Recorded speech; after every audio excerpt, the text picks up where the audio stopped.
merci d'accueillir chaleureusement Lucien Monod, réalisateur de l'EPI.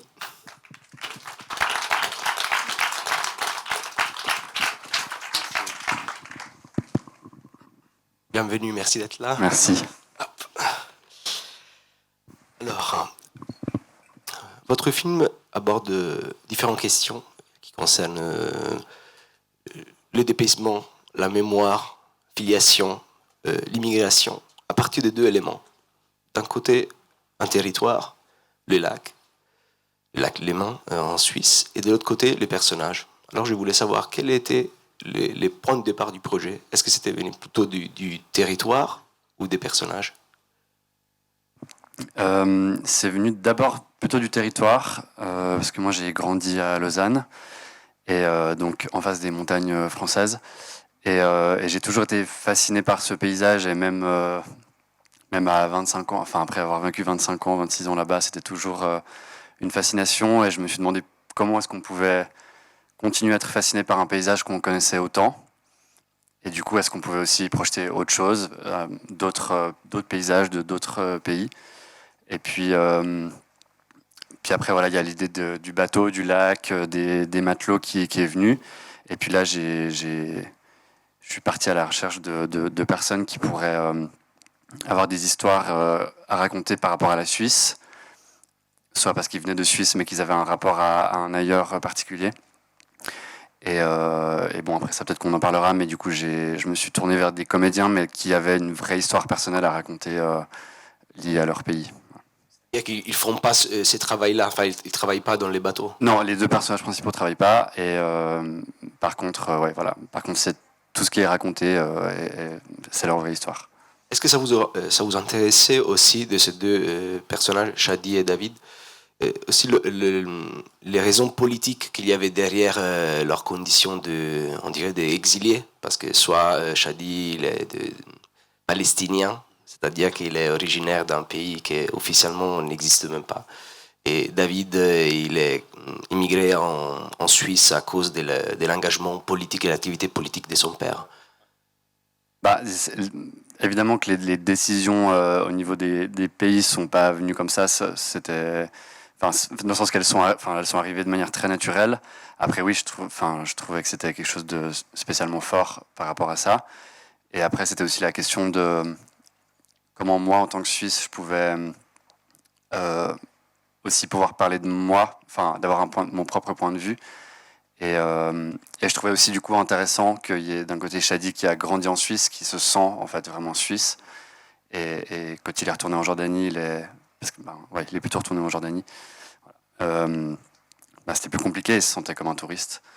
Donc voilà, je trouvais intéressant, il y avait plusieurs points de vue qui étaient aussi possibles, qui se pouvaient se regrouper, où je pouvais aussi quelque part un peu me reconnaître sans du tout me projeter dans leur réalité, mais voilà.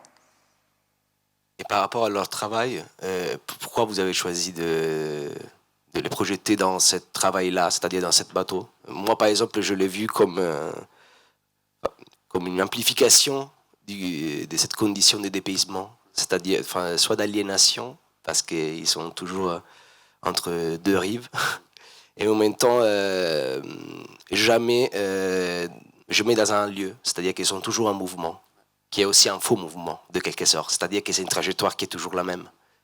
C'est ça, d'un coup, le lac m'a paru être un territoire qui pouvait vraiment incarner ce sentiment-là. Effectivement, parce qu'il y a cette histoire d'aller-retour, donc c'est toujours face à un mur, en fait. Il n'y a pas d'échappatoire possible. Et puis le bateau, oui, parce que d'un coup, je me suis dit, ben voilà, il y a une partie qu'on peut appeler plus documentaire, qui est leur histoire. Il y a une envie de faire le portrait de ces deux hommes. Et ensuite, je me suis dit, il faut que je trouve un cadre de fiction qui puisse incarner ça. Et puis, c'est venu assez naturellement le lac. Enfin, je crois que ça incarnait vraiment hyper bien ce sentiment vraiment de mur, quoi, enfin, d'enfermement et d'aliénation. Et puis après, les matelots, voilà, c'est aussi lié tout à un imaginaire, mais je suis pas allé trop chercher non plus. Je voulais que ça reste des fonctionnaires aussi, vraiment liés au travail. Et aussi l'aliénation un peu du travail, qui sont les gestes. Même si finalement, on pourrait dire que dans le film, la dimension plus forte est une dimension mentale plutôt que physique. Ouais, tout à fait. C'était aussi travailler sur cet ennui qui sur le bateau, parce que c'est des bateaux qui en fait sont très très utilisés tous les jours par les frontaliers et par les Suisses aussi qui vont à Évian.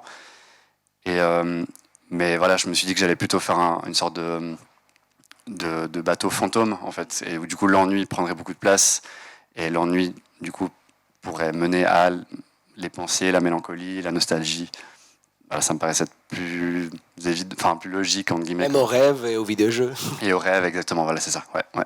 Et par rapport au décalage entre l'image et le son, c'est un autre élément assez intéressant parce que je trouve que c'est une autre amplification effectivement de cet immense dépaysement, déracinement. C'est-à-dire qu'il y a pas ni un présent ni un corps finalement. Enfin, bien sûr, on entend les voix et du coup on peut les associer à les corps des personnages, mais en même temps, c'est jamais là. C'est-à-dire que ce décalage nous rend en fait impossible de savoir quand effectivement ont été prononcés.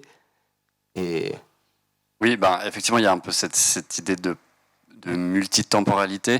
Après, je ne l'ai pas trop théorisé à l'écriture. C'est aussi que j'ai toujours travaillé avec une caméra Bolex qui, de manière très technique, ne peut pas enregistrer le son en même temps que l'image parce que le moteur est hyper bruyant.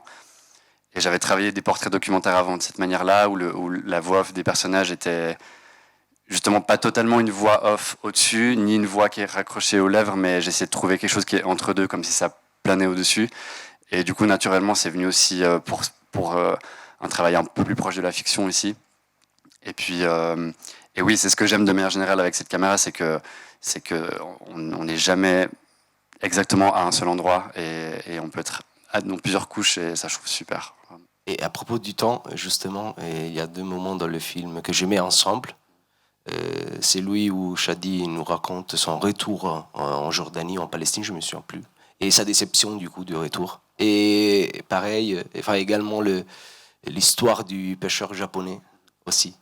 Et au moment où il rentre il rentre dans son pays d'origine, et il se rend compte qu'il ne correspond plus en fait à ce qu'il se souvenait, à son mémoire.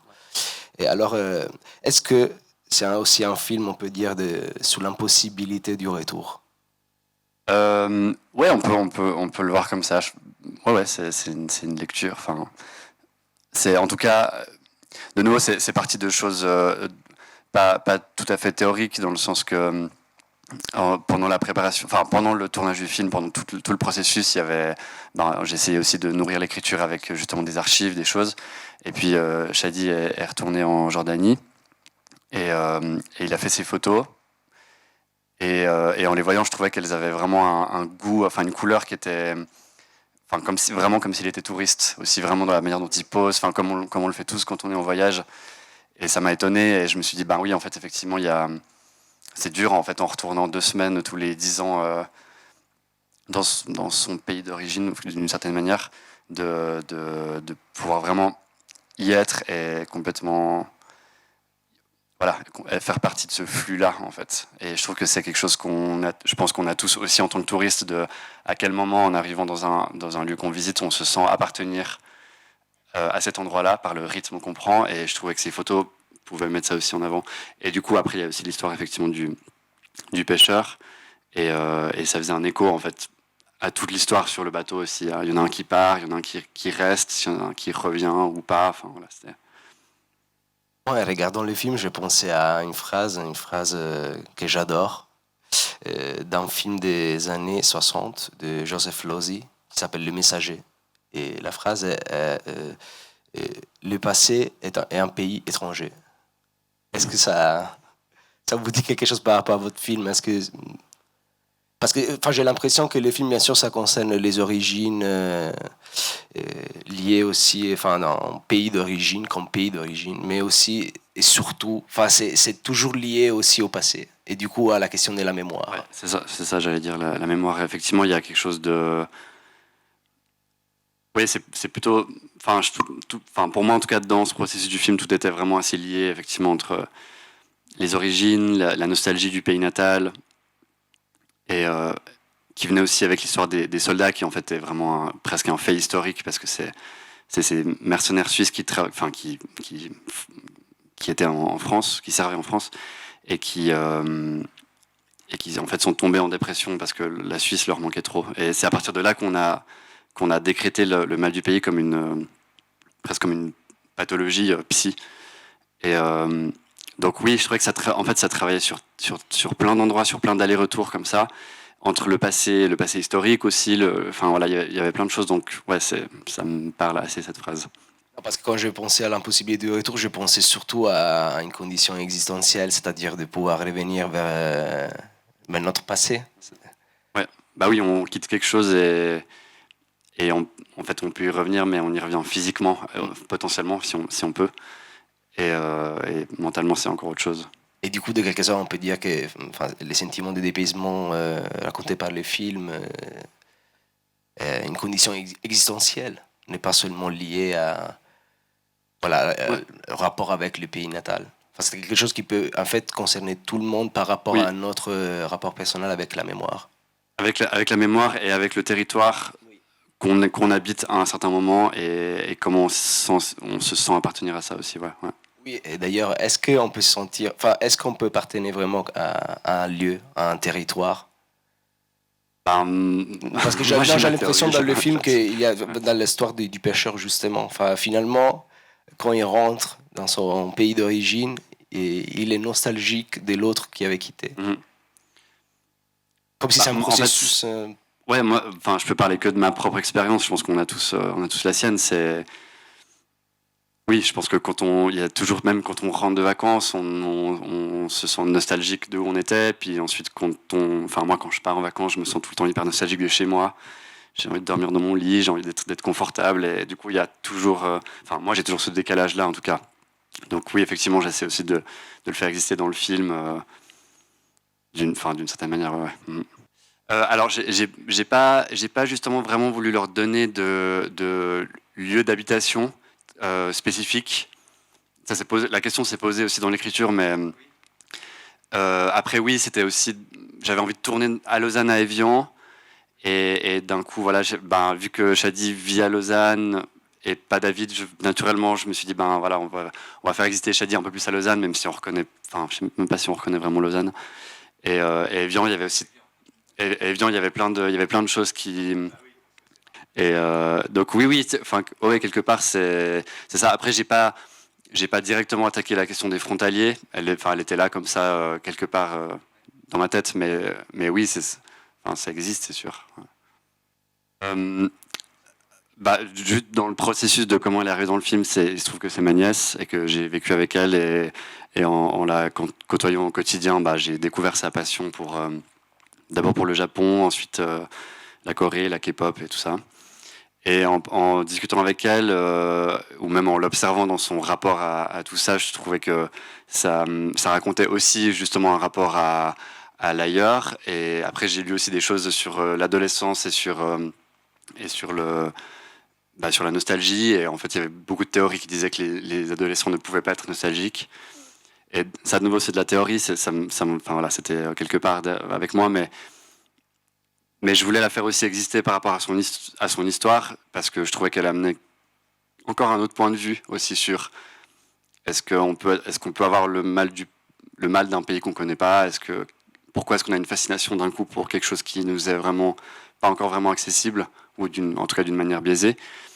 Et après voilà, l'histoire de la famille, tout ça, je voulais pas, vu qu'il y a quelque chose de flottant avec les personnages, ils sont pas ancrés, je voulais pas justement leur amener trop de background physique, psychologique, tout ça. Donc je la voyais plus comme une sorte de troisième partie du film qui arrive, qui est liée d'une certaine manière au personnage, mais en tout cas ma volonté c'était d'essayer que le spectateur accepte juste qu'ils aient un lien pour ensuite qu'on la suive vraiment elle, puis on la quitte, et puis peut-être juste comme une sorte d'autre piste de réflexion vers encore une autre branche de toute cette réflexion sur le pays, tout ça. Voilà. Au moment du film, elle avait 13-14 ans. Merci beaucoup, Lucien. Merci beaucoup.